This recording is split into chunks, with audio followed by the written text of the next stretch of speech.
Here I have REALME Narzo 50 Pro, and today I'm going to show you how to enter recovery mode on this device.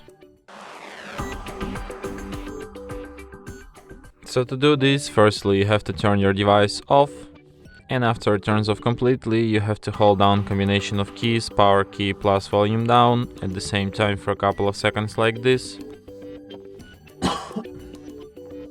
After the screen turns on, you can release power key and keep holding only volume down. And after that you will end up in recovery mode. So here in the recovery mode you can use volume keys to navigate and power key to select, or you can just use like touch screen.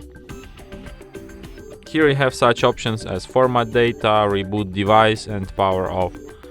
So if you want to quit this mode, just select an option reboot device and your device will be restarted just as usual.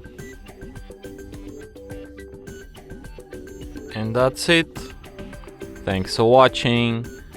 If you find this tutorial useful, don't forget to hit that like button and subscribe to our channel.